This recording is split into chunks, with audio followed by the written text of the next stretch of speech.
ADRE result কেতিয়া দিব ADRE result 7 March শুক্ৰবাৰে আমাৰ গ্ৰেড 3 আৰু গ্ৰেড 4ৰ যি আমাৰ ৰিক্ৰুটমেণ্ট কমিশ্যন আছে তেওঁলোকে ঘোষণা কৰিব মই আজি কেইটামান পৰীক্ষাৰ ৰিজাল্ট কেতিয়া দিব তাৰ বিষয়ে মই আপোনালোকক জনাম গোটেই কেইটা পৰীক্ষাৰ ৰিজাল্ট কেতিয়া দিব সেই বিষয়ে জনাবৰ বাবে মই আজিয়ে সক্ষম নহম কিন্তু কেইবাটাও পৰীক্ষাৰ ৰিজাল্ট আমি কেতিয়া দিম তাৰ বিষয়ে মই আপোনালোকক আজি জনাব বিচাৰিম মই আগতে কৈছো যে পৰীক্ষাৰ ৰিজাল্ট কি হ'ব আসলতে আপোনালোকে মোক সুধিছে আসলতে আপোনাক ডেটটোৰ প্ৰয়োজন কাৰণ ৰিজাল্ট কি হ'ব তাক আপোনালোকে সকলোৱে নিজে জানে সকলোৱে OMR sheet ডাউনলোড কৰি লৈছে প্ৰথমতে মই অসম আৰক্ষীৰ ৰিজাল্টৰ বিষয়ে আপোনালোকক জনাব খুজিছো মই জতে মিটিংত যাও আমাৰ ডেকা লৰাবিলাকে মোক এইটোৱে খুদে মামা ৰিজাল্ট কেতিয়া দিব ৰিজাল্ট কেতিয়া দিব মই আজি কৈ দিম যিসকলে পাব তেওঁলোকক মই অভিনন্দন জনাম যিসকলে নাপাব অহাবাৰ পৰীক্ষাৰ বাবে আৰু প্ৰচেষ্টা চলাব মন বেয়া নকৰিব আৰু সকলোৱে যিসকলে পাব তেওঁলোকৰ কৃতিত্বক লৈ আমি সকলোৱে গৌৰৱ কৰিম আৰু যিসকলে নাপাব তেওঁলোকে পুনৰ প্ৰচেষ্টা কৰিম পৰীক্ষাৰ এটা ৰিজাল্ট ভাল বেয়া দুইটাই আহে তাক লৈ বহুত চিন্তা কৰিব নালাগে we should take life as challenge জীৱন প্ৰত্যাহ্বানেৰে পৰিপূৰ্ণ ৰিজাল্ট আপোনালোকে জানেই OMR sheet আপোনালোকে চাইয়ে আছে গতিকে পোৱা আৰু নোপোৱা দুইটাই জীৱনৰ একোটা যাত্ৰাৰ সংগী বুলি আমি ধৰি ল'ব লাগিব মই এতিয়া আপোনালোকক জনাই থৈ যাম সাব ইন্সপেক্টৰ আমাৰ UB AB কমিউনিকেশ্যন এই তিনিটা ক্ষেত্ৰত অসম আৰক্ষীয়ে সাব ইন্সপেক্টৰ পোষ্টৰ পৰীক্ষা পাতিছিল ইয়াত পদ আছিল 203টা ইয়াৰে ইতিমধ্যে লিখিত পৰীক্ষা হৈ গল আৰু এই লিখিত পৰীক্ষাত যিসকলে উত্তীৰ্ণ হল যিসকলে কাট অফ নম্বৰ পাবলৈ সক্ষম হল তেওঁলোকৰ তালিকা 6 মাৰ্চ তাৰিখে আৰক্ষী বিভাগে প্ৰকাশ কৰিব 6 মাৰ্চ তাৰিখে লিখিত পৰীক্ষাৰ ৰিজাল্ট হোৱাৰ লগে লগে PST আৰু PET আৰম্ভ হ'ব আৰু PST আৰু PET ৰ এডমিট কাৰ্ড আপোনালোকে 9 মাৰ্চত ডাউনলোড কৰিব পাৰিব আৰু PST আৰু PET 17 মাৰ্চৰ পৰা আৰম্ভ হ'ব এয়া হল অসম পুলিচৰ সাব ইন্সপেক্টৰ UB AB আৰু কমিউনিকেশ্যন ইয়াৰ বাবে যি পৰীক্ষা হৈছিল ইয়াৰ পিছত আমাৰ এটা ডাঙৰ পৰীক্ষা হৈছিল কনষ্টেবল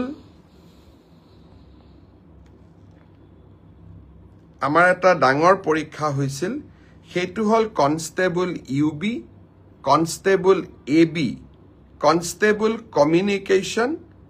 আৰু sub officer fire and emergency service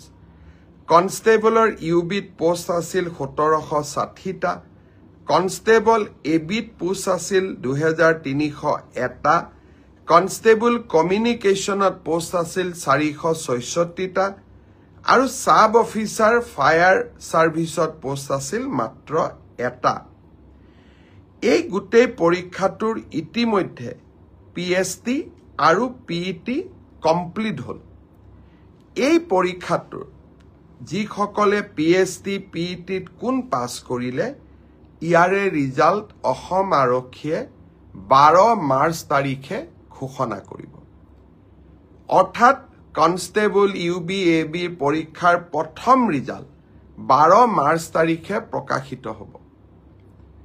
ইয়াৰ পিছত আপোনালোকে নিজেও জানে যে এটা লিখিত পৰীক্ষাত আমি অৱতীৰ্ণ হ'ব লাগিব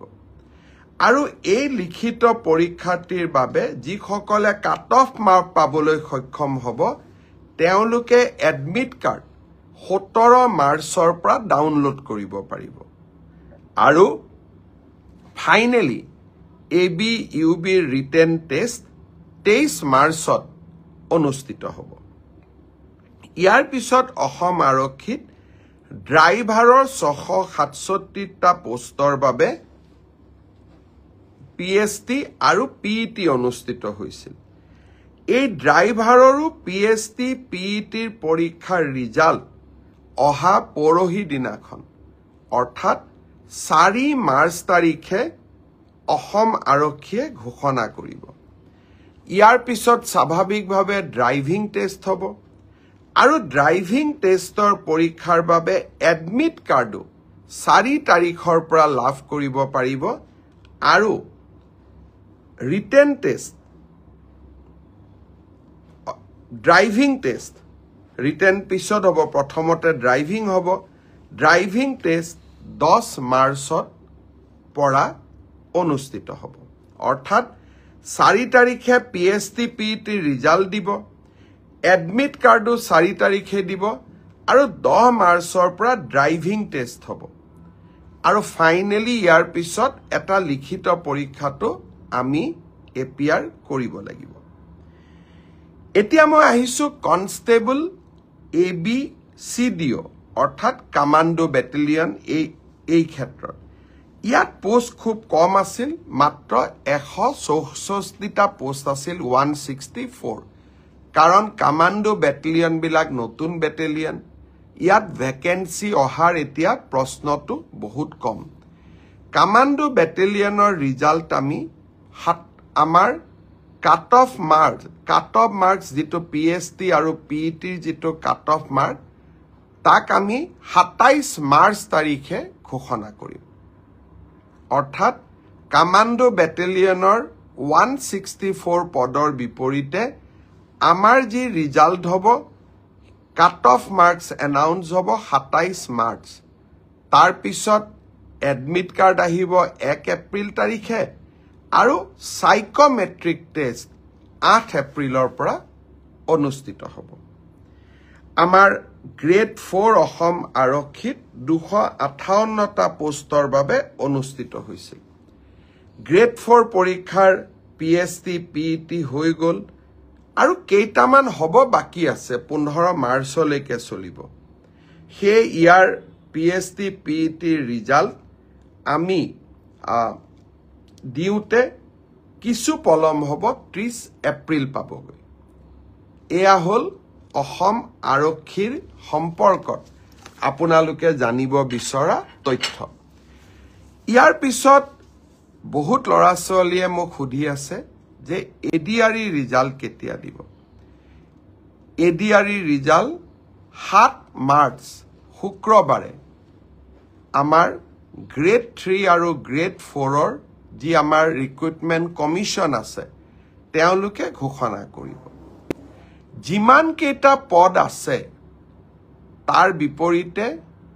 দুজনকৈ লৰা ছোৱালীক এই পৰীক্ষাত উত্তীৰ্ণ হ'ব আৰু তেওঁলোকৰ মাজত পৰৱৰ্তী সময়ত ৰিটেন টেষ্ট অৰেল অনুষ্ঠিত হ'ব অৰ্থাৎ লিখিত পৰীক্ষাৰ ৰিজাল্ট গ্ৰেড 3 আৰু গ্ৰেড 4 আমি 7 মাৰ্চ তাৰিখে ঘোষণা কৰিম এটা পোষ্টৰ বিপৰীতে দুজনকৈ লৰা ছোৱালীয়ে এই লিখিত পৰীক্ষাত উত্তীৰ্ণ হ'ব শেষৰ নম্বৰটোত যদি বেছি লৰা ছোৱালীয়ে একেটা নম্বৰে পায় তেতিয়ালে হয়তো 3000 পোষ্টৰ বিপৰীতে মই ধৰি লব কৈছো 6000 লৰা ছোৱালী পাস কৰিব লাগে কিন্তু একেটা নম্বৰ যদি বহু পৰীক্ষাৰ্থীয়ে লাভ কৰে তেতিয়া হলে একে নম্বৰ পোৱা লৰা ছোৱালী সকলেও পৰীক্ষাটো ডেফিনেটলি পাস কৰিব অৰ্থাৎ আমি যদি ধৰি লও 50 যে কাট অফ মাৰ্ক কিন্তু 50 যদি 50 জন লৰাই নম্বৰ পাইছে তেতিয়ালে 50 জন লৰায়ে লিখিত পৰীক্ষাত পাস কৰিব গতিকে 1:2 বুলি ক'লেও 1:2 একেবাৰে গ্ৰামাটিক্যাল সেন্সত নহব হয়তো 2-4জন ল'ৰা ছোৱালীয়ে বেছিকৈ পাছ কৰিব এডিআৰইৰ পৰীক্ষালৈ তাৰ ৰিজাল্ট কি হ'ব তাক আপোনালোকে জানেই সেইবাবে মই যিসকলে পাছ কৰিব তেওঁলোকক অভিনন্দন জনাইছো যাতে অৰেলৰ বাবে তেওঁলোক সাজু হ'ব পাৰে আৰু যিসকলে পাছ নকৰিব আমি পুনৰ এই বছৰৰ শেষৰ ফালে নতুন বিজ্ঞাপন দিয়াৰ বাবে চেষ্টা কৰিম আপোনালোকে আৰু এবাৰ পৰীক্ষাত অৱতীৰ্ণ হ'ব আৰু লগতে অসমত উদ্যোগসমূহ আহিব মুখ্যমন্ত্ৰীৰ আত্মনিৰ্ভৰ অসম অভিযানো আছে আমি নিজকে তৃতীয় আৰু চতুৰ্থ বৰ্গত নহলেও বেলেগ ধৰণে পাছ কৰি বেলেগ ধৰণেও জীৱন সফল কৰাৰ বাবে আমি প্ৰচেষ্টা কৰিম বহুত ল'ৰা ছোৱালীয়ে মোক কৈ থাকে যে চতুৰ্থ শ্ৰেণীৰ পৰীক্ষাত বিএ পাছ কৰা ল'ৰাইও পৰীক্ষা দিছে এতিয়া কথাটো হ'ল আমি কোনোবাই যদি নিজকে চৰকাৰক ফাঁকি দি পৰীক্ষা দিয়ে তদন্ত নোহোৱালৈকে মুখ্যমন্ত্ৰীয়ে গম পাব নোৱাৰে কেতিয়াবা আপোনালোকে এনেকে মোক ফেচবুকত লিখে টুইটাৰত লিখে যেন মই সব গম পাওঁ কোনোবা ল'ৰা এজনে যদি বিএ পাছ কৰিও নিজৰ যোগ্যতাটোক লুকুৱাই পেলাই চতুৰ্থ শ্ৰেণীৰ পৰীক্ষাত আবেদন কৰে মুখ্যমন্ত্ৰীজনে কেনেকে গম পাব আপোনালোকে খবৰ দিব আপোনালোকক আমি সুবিধা দিম যে এনে যিসকল লোকে আপোনালোকে দেখিব যে লিখিত পৰীক্ষাত পাছ কৰিছে কিন্তু এডুকেশ্যনেল কোৱালিফিকেশ্যনক তেওঁলোকে লুকুৱাই ৰাখিছে আমি সুবিধা দিম আপোনালোকক অভিযোগ দিয়াৰ বাবে যাতে অৰেল পৰীক্ষা হোৱাৰ আগতে বা মৌখিক পৰীক্ষা হোৱাৰ আগতে আমি আপোনালোকৰ অভিযোগবোৰ নিৰ্দিষ্ট ইউনিভাৰ্চিটি লগত কথা পাতি আপোনালোকৰ অভিযোগবোৰ যাতে আমি নিষ্পত্তি কৰিব পাৰো আৰু এটা পৰীক্ষাৰ বিষয় মই জনাব খুজিছো সেইটো হ'ল post graduate teacher post graduate টিচাৰৰ ক্ষেত্ৰত মোক বহুতে সুধি আছে ৰিজাল্ট কেতিয়া দিব কিন্তু পোষ্ট গ্ৰেজুৱেট টিচাৰৰ পৰীক্ষা হৈ যোৱাৰ পিছত ইয়াৰ যি আনসাৰ কি আছিল সেই আনসাৰ কি আপোনালোকৰ সন্মুখত আমি দিছিলো আপোনালোকৰ মাজৰে বহুজনে এই আনসাৰ কি খেনিক প্ৰত্যাহ্বান জনাইছে অৰ্থাৎ চ্যালেঞ্জ কৰিছে 2-3টাৰ ক্ষেত্ৰত ইয়াৰ ক্ষেত্ৰত সিদ্ধান্ত লবলৈ 11 মাৰ্চ তাৰিখে এক্সপাৰ্ট কমিটি তেওঁলোকে এখন বৈঠক আহ্বান কৰিছে যে যিসকলে আনসাৰ কি চ্যালেঞ্জ কৰিছে তেওঁলোকৰ যি আমাক কৈছে যে আপোনালোকৰটো ভুল আমাৰটো শুদ্ধ প্ৰতিখন আবেদন আমি পুংখানুপুংখভাৱে বিবেচনা কৰিব লাগিব যাতে আমাৰ ভুল হলেও আমি শুদ্ধ কৰি নিজকে ল'ব পাৰো